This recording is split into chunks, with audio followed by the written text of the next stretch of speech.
안녕하세요. 저는 청년부 해세드 목장 이민정입니다. 저에게는 2살 차이 나는 남동생이 하나 있습니다. 저와 달리 동생은 태어날 때부터 건강하지 못했습니다. 병을 갖고 태어났고 그렇게 태어나자마자 인큐베이터 안에서 지내게 되었습니다. 제 동생은 심장 판막들이 망가지고 약한 채로 태어난 선천성 판막 질환으로 목숨이 위험한 상태였습니다. 수술도 여러 차례 받았지만 결국 동생은 몸속에서 째깍째깍 소리나는 인공심장 판막 기계를 이식하여 살아가게 되었습니다. 이토록 몸도 마음도 아픈 동생이기에 부모님께서는 항상 저보다 늘 동생이 우선이셨습니다. 엄마 아빠는 병원에만 붙어 계셨고 전 외할머니와 이모 손에 길러져 가족들과 같이 보낸 추억이 별로 없이 어린 시절을 보냈습니다. 할머니와 이모는 교회를 주일마다 그렇게 잘 나가셨습니다. 당연히 저도 그 당시에는 할머니와 이모 손에 맡겨있는 터라 주일엔 무조건 할머니와 이모 손에 이끌려 교회에 나갔습니다. 저는 그렇게 모태신앙으로 어릴 때는 교회에 참 잘 다녔습니다. 교회 안에서 친구들과 보내는 시간들도 재밌었습니다. 하지만 초등학교, 중학교 그리고 고등학교, 대학교를 다니는 학창시절 동안에는 저의 진로를 끊임없이 찾고 친구들과 놀기에 바빠 아예 교회는 저와 단절된 채로 그렇게 사탄의 세상 속에서 지금 당장 하고 싶은 거, 재밌는 것만 찾아다니며 살아왔습니다. 허나 어느 순간부터 제 맘의 뜻대로 힘든 일이 생길 때면 사람을 의지하기보다는 혼자 조용히 책을 읽으면서 그 안에 해답을 찾게 되었습니다. 그렇게 독서를 하며 피폐해지는 제 마음을 회복하는 듯 했지만 나중에는 그것에도 부족함을 느껴 저는 다시 교회를 다니기 시작했습니다. 교회를 찾아간 목적도 저에게 이 힘든 시간을 지나가게 해달라고 기도하기 위함이 아니었습니다.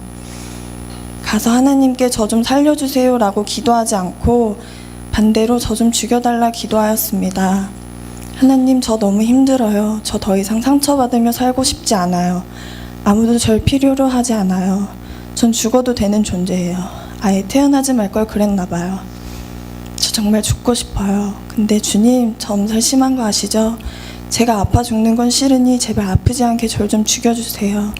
떨어져 죽는 것도 목매달아 죽는 것도 너무 고통스러울 것 같으니 그냥 저를 어느 날 고통 없게 죽여주세요.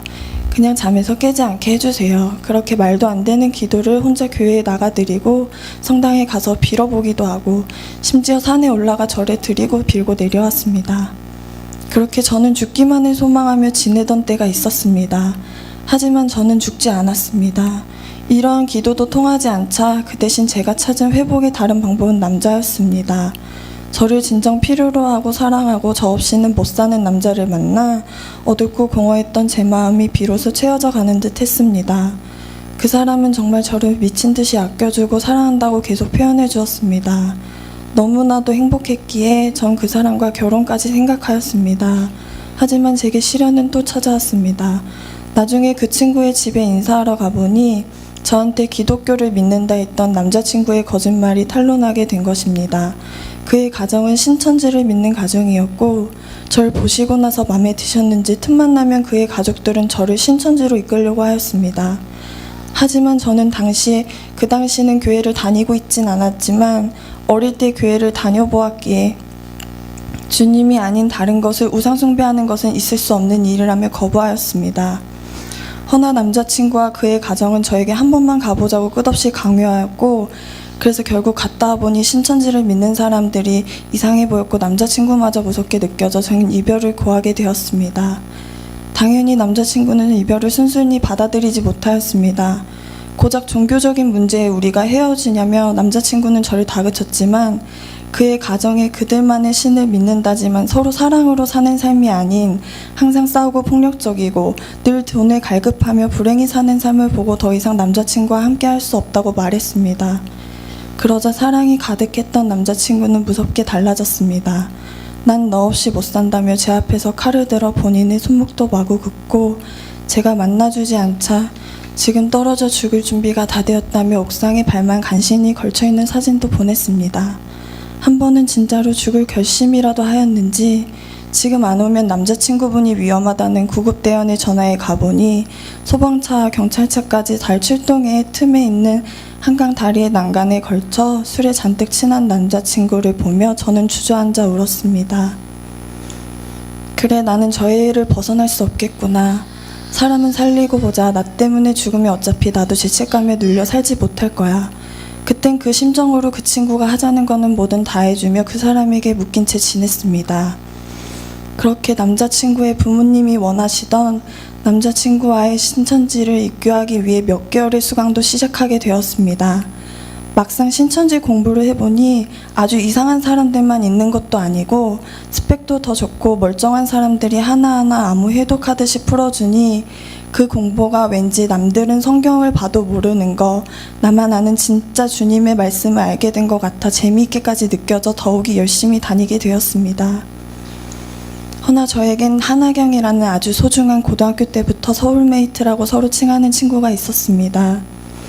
나경이라는 친구에겐 모든 것을 말해도 신천지 다닌다는 얘기는 하지 못했었는데 끝없이 저에게 같이 교회를 다니자는 모습에 사실 나 남자친구 때문에 지금 신천지 다녀라고 고백하였습니다.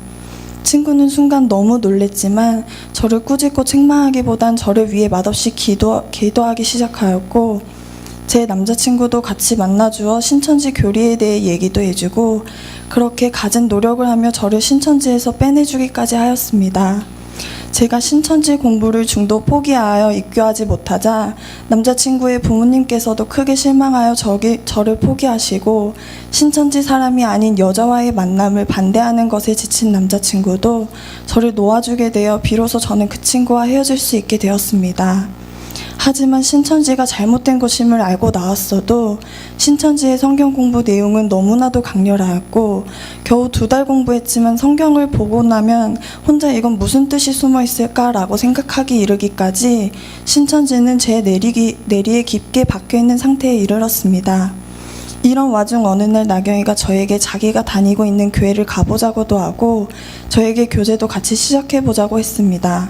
저는 너무 혼란 속에 있는 상태였기 때문에 다 거절하고 싶었지만 그동안 저를 신천지에서 빼내기 위해 노력해준 날마다 눈물로 날 위해 기도해준 친구인 나경이가 너무나도 고마웠기에 같이 복음 교제를 시작하는 친구의 손을 차마 뿌리칠 수 없었습니다. 처음 시작할 땐 마음에 갈급함도 없었고 의무적으로 약속을 잡아 하였기에 교제를 할 때면 사탄이 저의 마음에 어려움과 세상의 것들로부터 유혹을 계속 주었습니다.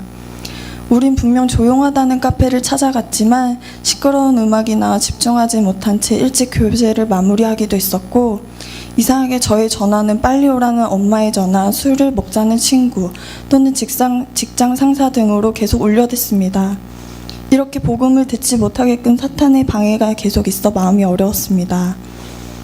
그리고 제 마음 가운데도 말씀을 전하는 나경이의 말에 힐끔거리는 주변 사람의 시선이 느껴져 주변 의식을 하느라 집중하지 못하게 되고 그러다 결국 교제는 또 중도 포기되었습니다. 하지만 주님께서는 끝까지 저를 놓지 않으셨습니다. 몇 년 동안 나경이라는 제 소중한 친구를 통해 저를 끝없이 교회를 불러주셨습니다. 아니 내가 뭐라고 그렇게 밤낮없이 나경이는 나라는 사람을 위해 기도해 줄까?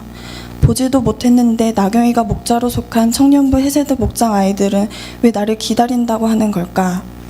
이런 사랑을 받아보지 못했기에 제 마음속에 계속해서 의구심이 들었습니다.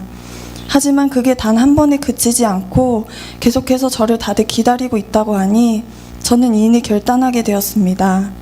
그래 바쁜 와중에도 꼭 일주일에 한 번은 시간을 내어 교제를 끝까지 해보자. 그리고 교제가 끝나도 내 마음에 변화가 없으면 교회는 가지 않겠다고 친구에게 말하자. 그런 가벼운 마음으로 다시 복음 공부를 시작하였습니다. 이렇게 하나님의 말씀에 대해서 제대로 공부한 게 처음이었고 가볍게 시작했던 처음에 제 마음과는 달리 복음을 공부하는 회차가 거듭될수록 마음 가운데 변화가 일어나기 시작했습니다. 아 정말 하나님께서 살아계시는구나. 나는 그냥 어렸을 적 때부터 그렇다고 하니까 믿었던 건데 부활이라는 역사적 사실로 존재하시는 거구나. 내 마음의 믿음으로 주님이 존재하시는 게 아니라 정말 우리 삶 가운데 살아계시는구나 라는 마음을 주님께서 주셨습니다. 비로소 저는 깨닫기 시작했습니다. 깨닫고 나니 더 이상 혼자 기도드리고 혼자 말씀 공부하고 싶지가 않고 교회에 나가고 싶어졌습니다. 그렇게 강서침례교회를 다니게 된 지 언 2달이 되었습니다. 하지만 교제를 다 끝내도 교회에 나와 예배를 드려도 영접 기도는 감히 드리지 못하였습니다. 이렇게 영접 기도까지 드리고 나면 나는 변해야 하는 건데, 달라져야 하는 건데, 내가 또 죄를 지으면 어떡하지? 내가 하나님 믿는 사람이라고 해놓고 남들 보기에 전혀 그렇게 보이지 않게 되면, 나 때문에 하나님이 낮춰지신다면 그 죄는 내가 또 어떻게 감당하지? 난 여전히 일요일에 일어나지도 못해 예배 한 번을 못 나갔는데 과연 이런 내가 영접 기도를 선언하는 자격이나 있을까? 두려웠습니다. 계속해서 마음이 어려웠기에 영접 기도를 드릴 수 없었습니다. 나경이가 이런 저의 어려운 마음을 듣고 정창호 목사님과의 교제 시간을 가질 수 있게 도와주었습니다. 목사님과 교제를 처음으로 나눠본 자리에서도 여전히 저는 영접 기도를 드릴 수 없다고 솔직하게 말씀드렸습니다. 그러자 목사님께서 여러 말씀을 저에게 소리내어 읽게 시키셨습니다. 몇 가지 말씀들이 있었는데 그 말씀 중 저는 네가 만일 네 입으로 예수를 주로 시인하며 또 하나님께선 그를 죽은 자 가운데서 살리신 것을 네 마음에 믿으면 구원을 얻으리니 로마서 10장 9절 말씀을 소리내어 읽고 나니 그 순간 계속해서 열리지 않던 저의 닫혀있던 마음의 문을 여시고 이미 주님께선 제 마음속에 성령님으로 들어와 계심을 알게 되었습니다. 주님을 인격적으로 만나기 전에는 토요일까지 일도 하고 주말이라 늦잠 자고 싶은 마음이 더 큰 갖가진 핑계로 주일 예배 참석이 그토록 어려웠지만 주님을 영접하고 나서 이제는 주일에 알아서 잠이 깨어지는 제 모습을 보며 너무 신기합니다. 제 안에 주님이 아침마다 깨워주시고 주일에 예배를 드릴 수 있게 해주심에 감사합니다. 그리고 주중에도 이젠 친구들과의 약속이 우선이 아닌 교회에 얼른 나가 예배 드리고 싶다는 마음이 들고 교회에서 예배 드리는 시간이 제게 너무 귀하고 가장 기다려지는 소중한 시간으로 바뀌었습니다. 정말 주님께서 하지 않으셨다면 제게로부터 절대 나올 수 없는 마음과 행동의 변화였습니다. 제가 먹겠다고 먹어질 마음이 아니었는데 주님께서 이끌어내 주셨습니다. 여전히 저는 저를 필요로 하는 사람이 없다는 생각에 마음이 시시때때로 외롭고 직장 안에서는 나이가 어리다는 이유로 능력만큼 더 인정받지 못한 욕구에 눌려 때때로 제 자신을 깎아내리기도 합니다. 이렇듯 주님을 만난 전후에 저의 상황은 크게 달라지지 않았습니다. 그러나 이제는 여전히 제 편 하나 없는 이 혼돈 가득한 세상 속에서도 주님의 자녀이기에 전 정말 행복한 사람이라고 축복받은 아주 사랑스러운 귀한 존재라고 자신있게 소리내게 되었습니다. 어쩌면 저는 언제라도 주님에게 다시 돌아갈 아이였던 것 같습니다. 삶을 포기하고 싶었던 순간들이 있었으나 끝까지 제 삶을 포기해버리지 않고 살아내었던 것은 순간순간 주님께서 저와 함께 해주시고 저를 포기하지 않으신 주님의 그 크신 은혜가 있었기에 가능했던 것 같습니다. 이제 저는 주님 앞에 나와 더욱더 깊이 주님을 알아가고자 합니다. 저의 죄 대신 십자가에 죽으신 예수님, 정말 죄송하고 사랑합니다. 그에 보답하고 싶습니다. 이제는 주님의 존재를 믿고 주님의 말씀을 온 맘 다해 믿습니다. 그리고 저의 주인이 되시기 위해 부활하신 예수님을 제 마음의 주인으로 인정하고 받들어 살고자 합니다. 오늘 제게 들어와 주셔서 저를 살려주셔서 감사합니다. 앞으로 제게 계속 하실 놀라울 기적을 행하실 주님 안에서 살아갈 날들이 하루하루 기대와 행복 속에서 기다려집니다. 사랑합니다. 주님, 주님이 하셨습니다.